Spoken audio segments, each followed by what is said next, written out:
Good morning, all of you. Myself, Dr. Vikas Pal Singh, Faculty of Forestry, and I am going to discuss on the different topics under the paper Principle and Practices of Silviculture.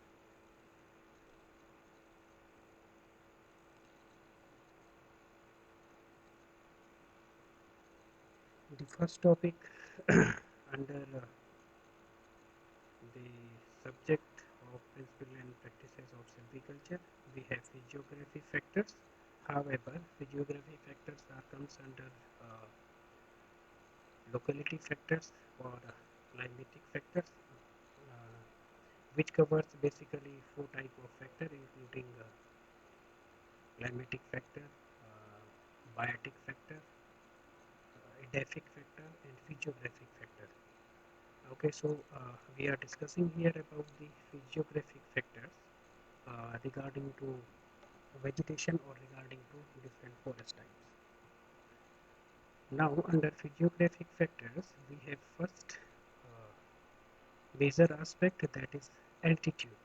Okay, as we all know that altitude directly influence any type of climatic condition in any region or for any type of vegetation. So you can see here that altitude that refers to the height of a place from mean sea level. It can modify the climate considerably, and under altitude the following factors are controlled by the altitude, that is solar radiation, temperature, rainfall, wind, and soil. Now first we will take about solar radiation. Here is the effect of solar radiation on different type of vegetation. Let's see how it can modify or influence the vegetation.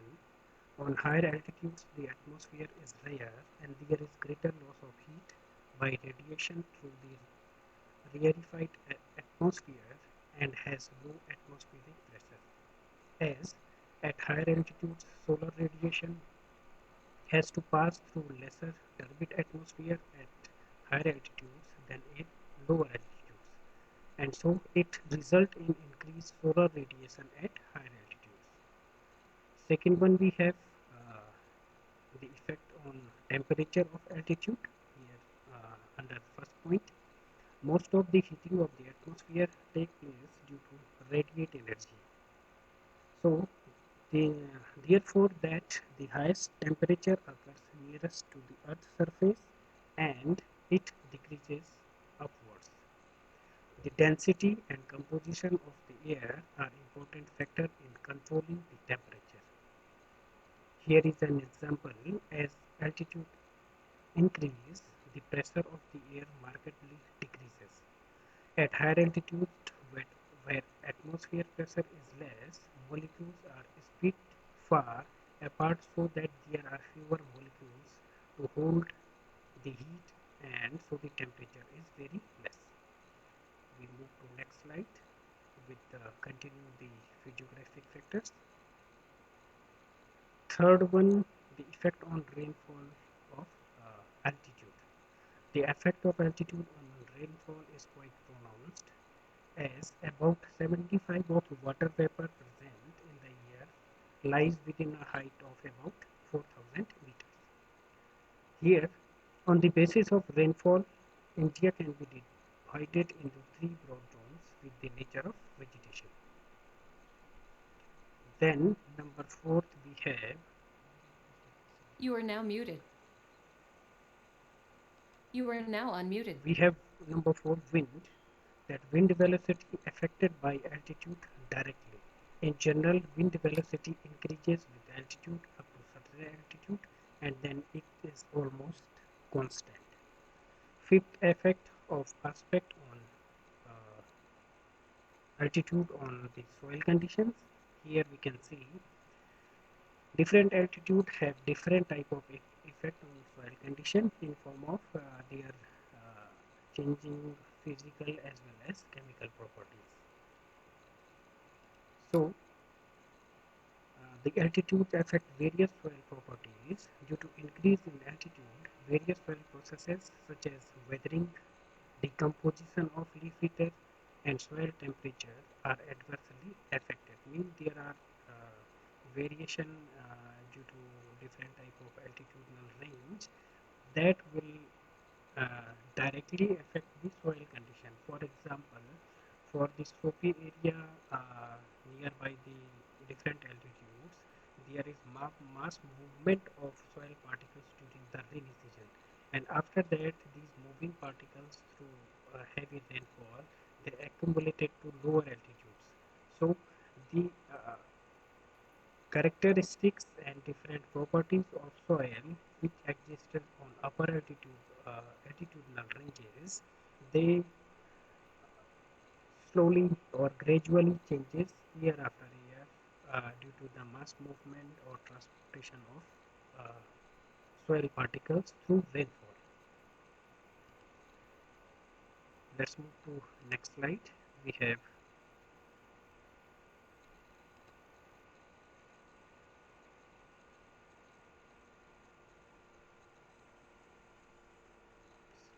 next slide, slide number 4. We have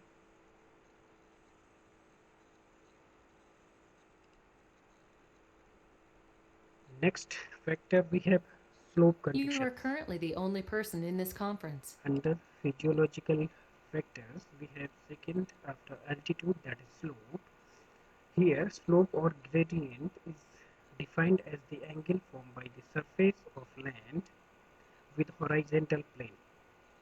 So, the slopes are classified on the basis of angle into first level slope, that is called under the condition when the angle range between 0 degree to 5 degree. Second, we have gentle slope, which will be about 5 degree to 10 degree of angle. Third one, we have a moderate type of slope consisting of 10 to 15 degree of angle. Number fourth, we have steep slope that are ranged between 15 degree to 25 degree.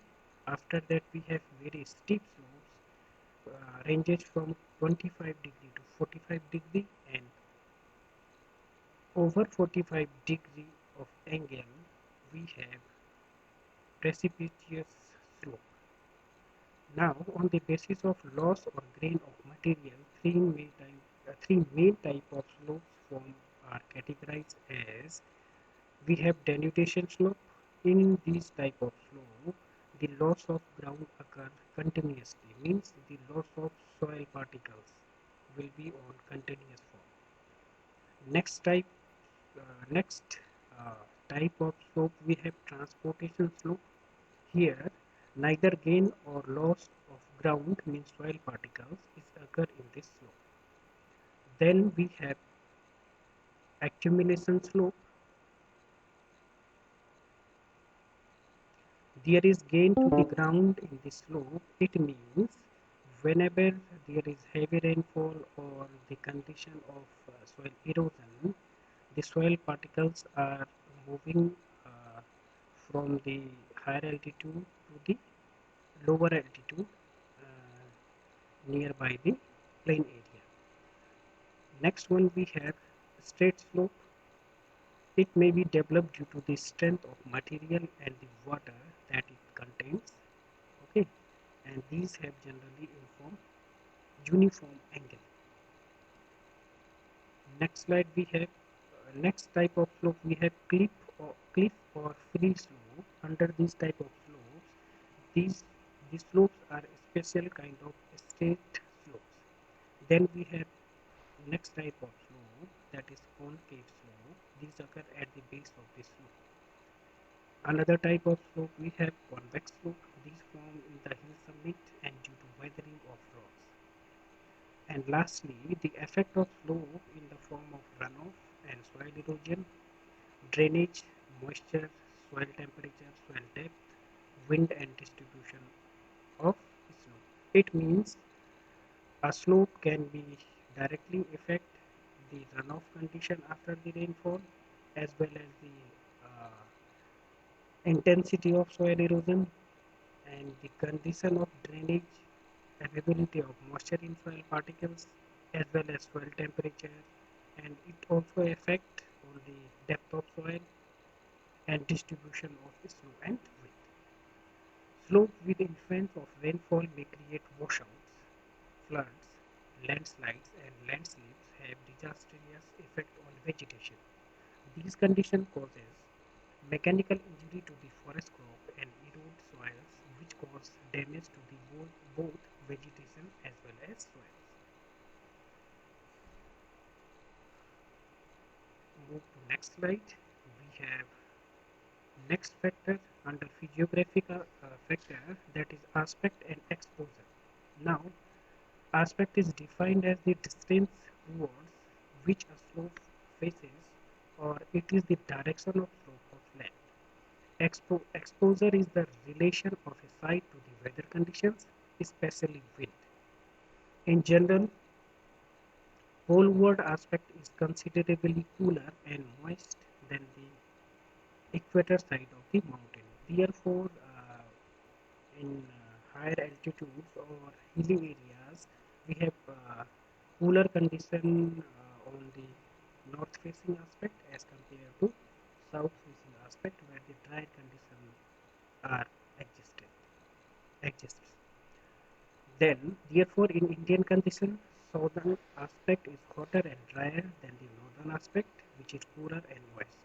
Aspect affects solar radiation, temperature, precipitation, and soil formation considerably, and thus affect the vegetation of an area. It means when aspect reflect the soil radiation and temperature and precipitation, therefore the forming vegetation will adopted accordingly to these type of conditions.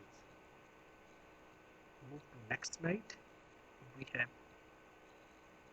after physiographic factors, next locality factor, we have biotic factors.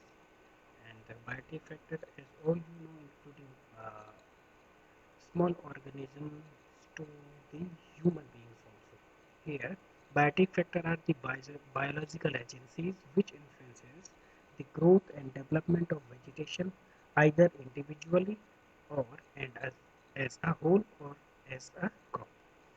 Biotic factors tend to be affect the vegetation individually and also collectively. That is important. We have a rest of three factors including physiographic, edaphic, and climatic. Now, biotic factors are so important because in respect of effect of vegetation, these factors affect a vegetation individually or collectively in both conditions. Okay, while climatic, edaphic, and physiographic factor, these factors these factors only affect whole plant community and usually not individual plant. Here, influence of plant regarding to biotic factors, several relationships among plants are important and essential for the survival. Some are as competition, symbiosis, sorry,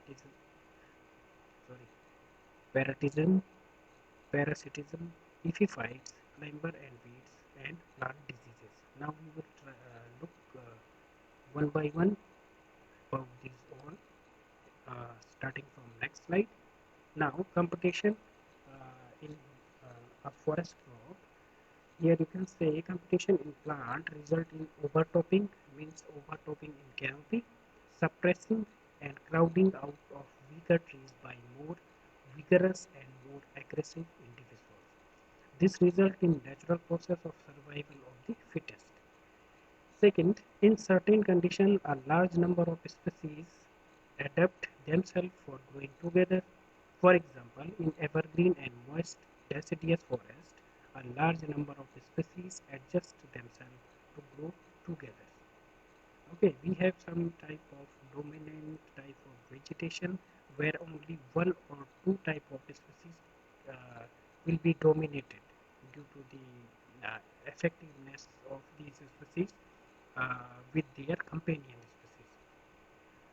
Now, Here is another example of computation under a natural forest. We can see here some tree species occupy top canopy, means which can easily adapted to that particular climatic condition.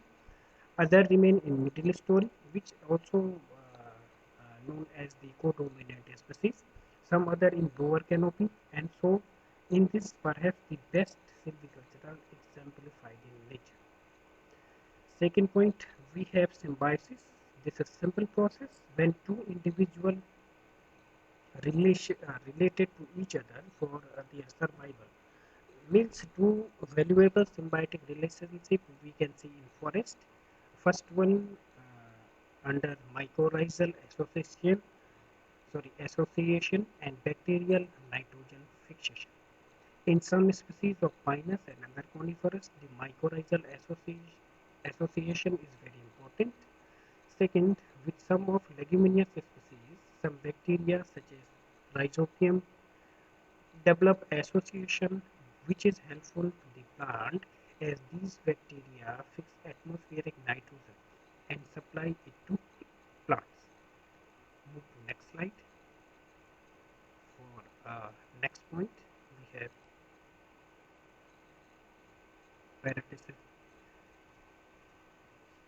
Parasitism, the relation between the two individuals, wherein one organism called parasite obtains all nourishment by living within or upon another, that is called host. Okay. Next we have epiphytes. These type of plants are those plants which grow on the trunk and branches of other tree species for the purpose of support. However, they do not take food or water from these tree species. Then we have climber and weeds. These climber affect tree adversely. For example, large woody climber in tropical forests, which are called liana. They twine round the trees and make deep grooves or impression on the tree trunks and later on reduce their timber quality. And second, we have weeds. These are undesirable plant species. These type of undesirable plant include Lantana camera, we have Equatorium odoratum, Cassia tora, Parthenium hysterophorus, etc. These species generally occupied any type of forest area very fastly, and most importantly they directly influence the regeneration of a tree species in a particular area.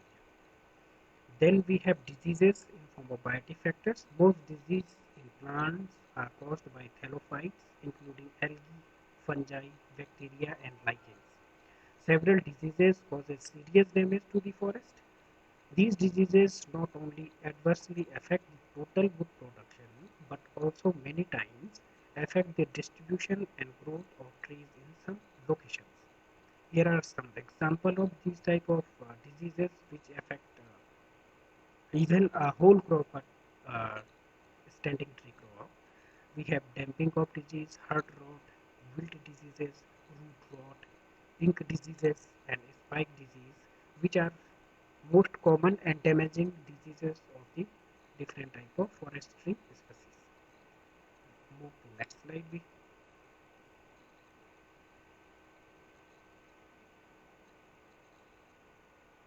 Now, influences of insect and wild animal. That is very important with respect to the forest area. Okay, as we know, the different type of insect and wild animals are totally dependent on a forest for fulfilling their basic requirements, including shelter, including water, including food or breeding purposes. Now, under first point of this topic, in general, there are various type of interrelationships between plants and animals which play an important role in the distribution of animals and plants both. Insects are the integral part of forest environment. While some of the insects are useful, most of them are harmful to the trees and forest. These harmful insects are called as pests. Here are some examples. termites, Jaffer beetles, defoliators, stem borers, root borers, and sucking insect are the major insects which affect the forest tree crops. Next, we have wild animals also under a forest ecosystem. Various type of animals and plant communities remain in balance as they form important links in the food chains occurring in the forest ecosystem. Some wild animals in some extent harmful for the forest trees such as cheetal, we have sambar, nilgai, porcupine in form of regenerating seeds. Means they feed on these type of fallen tree seeds. Wild boar, bison, elephants are also responsible for damaging forest in considerable scales. Move to next slide. Now, main influence of forest. Okay, that is also comes under the biotic factors. Activities of man which lead to destruction of forest are shifting cultivation, second in form of illicit felling and encroachment, grazing and lopping, fires, deforestation and manipulation. Now we will take one by one, starting from shifting cultivation.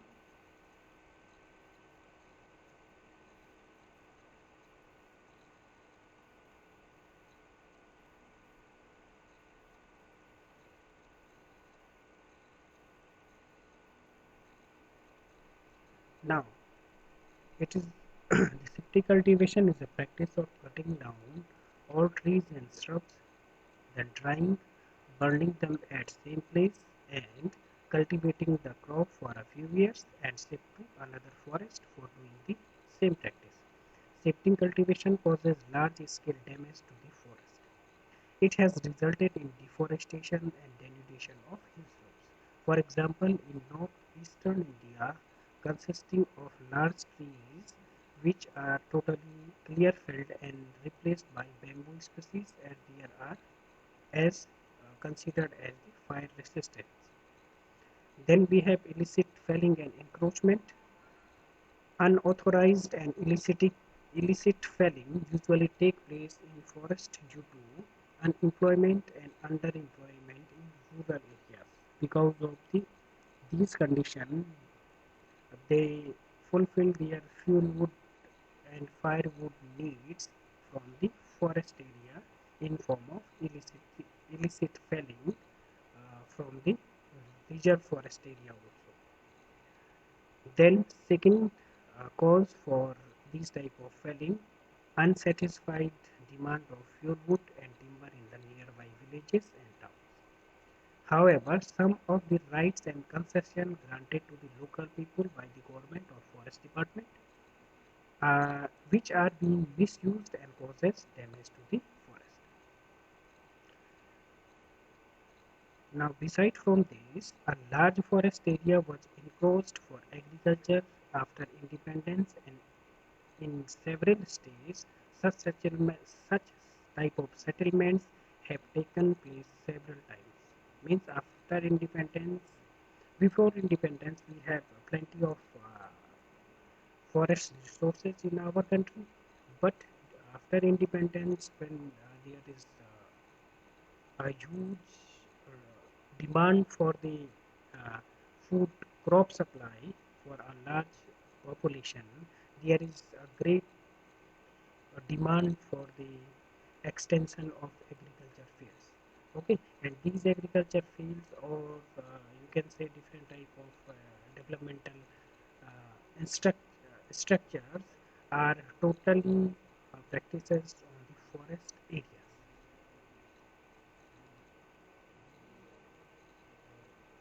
Next, biotic factor, we have grazing and logging. Steady increasing in cattle population has increased the pressure on forest and has led to uncontrolled and unregulated grazing. More number of livestock is grazing in the forest than its carrying capacity. Means there is unbalanced type of distribution of grazing pattern in our country. Means if we have a particular type of grazing area cases, the villagers are not aware about to how many cattle population have to allow to graze that particular area. Means they should go for the feeding the animals under a controlled number of cattle population there. Okay, means according to the carrying capacity of a particular grazing area. Next one we have fire. Forest fires. Regulated and controlled fire is useful and can be used as a tool in forestry for management of some forest. For example, to getting the natural regeneration. Natural regeneration of teak, sal and deodar in moist region of their habitat is induced by the controlled fire and controlled burning. Similarly, controlled fire are used as a tool of management in moist deciduous and evergreen forests for obtaining regeneration. However, uncontrolled and unregulated fire are one of the most serious source of damage to the forest, and in general, these type of fires under a forest are classified into ground fires, surface fires and crown fires. Now, in how many ways we can see the effect of forest fire on the forest vegetation, we can see here the uncontrolled fire causes injury to standing tree species directly. They can kill almost every form of regeneration, means including new regenerating seedlings, saplings or whole stages of different type of tree species. The wildfires also burn all organic matter, leaf litter, grasses, etc. Therefore, this causes the soil become exposed and later on it leads to erosion. Next, the uncontrolled fire also lower the forest productivity due to the a huge loss in organic matter as well as leaf litter. Then it also can change the crop composition. And lastly, it disturb and damage the wildlife as well as their